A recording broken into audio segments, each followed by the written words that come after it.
علیکم ورحمۃ اللہ وبرکاتہ۔ وعلیکم السلام۔ صاحب کی بارگاہ میں عرض ہے، جیسے کہ آپ نے حضرت پچھلے سوالات کا جواب عطا فرمایا کہ حضور علیہ الصلوۃ والسلام اعلان نبوت سے پہلے بھی نبی تھے، جس کا جواب آپ نے ارشاد فرمایا کہ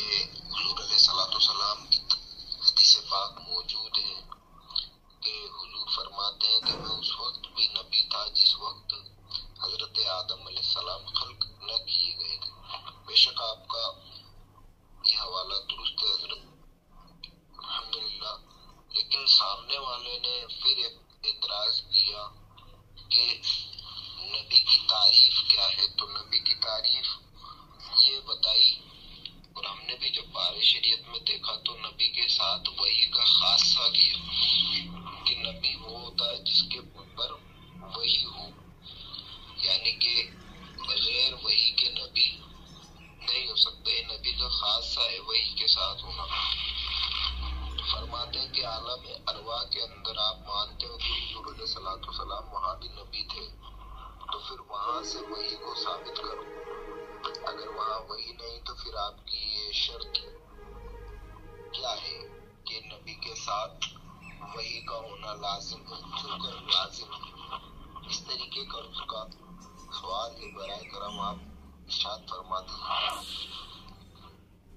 جی وعلیکم السلام ورحمۃ اللہ وبرکاتہ۔ اس سوال کا جواب میں تفصیلاً پہلے عرض کر چکا ہوں، پھر آپ نے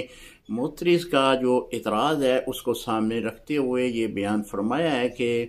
نبی جو ہوتا ہے وہ اعلان نبوت کے بعد نبی ہے، پہلے وہ نبی نہیں۔ جی ان سے یہ پوچھیں کہ کس کتاب میں یہ لکھا ہے، کہاں پہ اس کا حوالہ موجود ہے کہ جس میں یہ لکھا ہو کہ نبی جو ہے وہ اعلان نبوت کے بعد نبی ہے، پہلے نبی نہیں۔ تو ٹھیک ہے، کوئی سکہ راویوں کے ساتھ، کوئی نص قطعی کے ساتھ کوئی دلیل پیش کریں، ہم اس کی دلیل کو فالو کریں گے۔ جب ان کے پاس کوئی دلیل ہی نہیں ہے، میں نے اس کے جواباً میں آپ کو متعدد احادیث مبارکہ کے بارے میں آگاہی کی ہے کہ جس میں حضور علیہ الصلوۃ والسلام نے فرمایا کہ میں اس وقت بھی نبی تھا جب سیدنا آدم علیہ السلام جو ہیں ان کا جسد جو تھا وہ پانی اور مٹی کے درمیان میں موجود تھا، تو اس وقت بھی حضور فرماتے ہیں کہ میں نبی ہوں۔ تو حضور علیہ الصلوۃ والسلام نے تو اپنی نبوت کا اظہار جو ہے، میں نے جیسے پہلے عرض کیا نا، متعدد احادیثیں آپ کو بیان کر چکا ہوں، لیکن عجیب بات ہے کہ یہ لوگ حضور علیہ الصلوۃ والسلام کے بارے میں اس طرح کی باتیں ڈھونڈتے ہیں جو یہ سمجھتے ہیں کہ ہم نے کمال کر لیا۔ کمال نہیں، یہ حضور علیہ الصلوۃ والسلام کی جو اللہ رب العزت نے عزت و توقیر بیان کی ہے،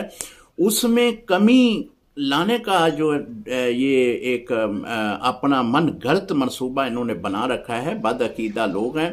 اور اکثر ان کے آمنا سامنا ہوتا ہے تو وہ یہی نظر آتے ہیں کہ نبی تو نبوت سے پہلے نبی نہیں ہے، نبوت کے بعد نبی ہوگا۔ دیکھیں، نبی جو ہے وہ بچپن میں ہی اللہ تعالیٰ نے ان کو خاص کر لیا ہوتا ہے، اور نبی اللہ تعالیٰ ماں کے پیٹ سے ہی جو ہے نبی پیدا فرماتا ہے۔ باقی اظہار نبوت جب اللہ کا حکم ہوتا ہے تو پھر وہ اظہار نبوت فرماتے ہیں، جس طرح کہ نبی علیہ الصلوۃ والسلام نے 40 سال کے بعد آپ نے اعلان نبوت فرمایا۔ تو حضور علیہ الصلوۃ والسلام کی ایک حدیث مبارکہ ہے، آپ نے جس کا مفہوم یہ ہے کہ حضور فرماتے ہیں میں مکہ کے ان پہاڑوں کو جانتا ہوں، ان پتھروں کو جانتا ہوں، جب میں بچپن میں ان پتھروں کے قریب سے گزرتا تھا تو وہ مجھے سلام پیش کرتے تھے، یعنی نبی اللہ کے نام سے وہ سلام پیش کرتے تھے۔ تو جب ایک پتھر کو پتہ ہے، ایک پہاڑ کو پتہ ہے کہ حضور علیہ الصلوۃ والسلام جو ہیں یہ نبی ہیں، تو یہ ایک کم عقل اور کم فہم اور ایک بد عقیدہ لوگ حضور علیہ الصلوۃ والسلام کے بارے میں اس طرح کی باتیں کرتے ہیں۔ یہ اپنا جو عقیدہ ہے، ان کی بد عقیدگی کی جو اظہار خیال ہے وہ اس انداز میں کرتے ہیں ان لوگوں کو آپ جتنے مرضی دلائل دے دیں گے یہ کبھی بھی اس بات پہ نہیں مانیں گے، کیونکہ ان کے اندر جو بدعقیدگی کی بدبو ہے وہ ان کے جسم کے اندر، ان کے دل و دماغ کے اندر اتنی حاوی ہو چکی ہے کہ وہ حضور علیہ الصلوۃ والسلام کا عشق اور محبت ان کے دل و دماغ میں اتر نہیں سکتا، کیونکہ انہوں نے ہمیشہ حضور علیہ الصلوۃ والسلام کے بارے میں ایسی باتیں تلاش کرنی ہیں، ایسی کہ جو کہ آپ کی شان میں کمی کا سبب ہو۔ آپ کی شان میں کمی تو نہیں آ سکتی۔ اللہ تعالیٰ نے فرمایا کہ میں نے پیارے محبوب ہر آنے والا دن جو ہے وہ آپ کی شان و شوکت کو بلند کرے گا، اور یہ جو بد عقیدہ لوگ ہیں یہ اس طرح کی باتیں اپنی طرف سے من گھڑت لوگوں کے درمیان پھیلاتے ہیں۔ میرے بھائی، اس سے بد عقیدگی کے بارے میں جو ہے اس سے بچیں، یہ لوگ گمراہ ہیں اور اسی طرح انہوں نے مر جانا ہے۔ میرے پیارے نبی علیہ الصلوۃ والسلام کی شان عظیم ہے، آپ بچپن میں بھی نبی ہیں، آپ اپنی 63 سالہ زندگی کا جتنی بھی آپ نے زندگی اس دنیا میں پائی ہے اس میں آپ نے ایک لمحہ بھی بغیر نبوت کے نہیں گزارا۔ السلام علیکم ورحمۃ اللہ وبرکاتہ۔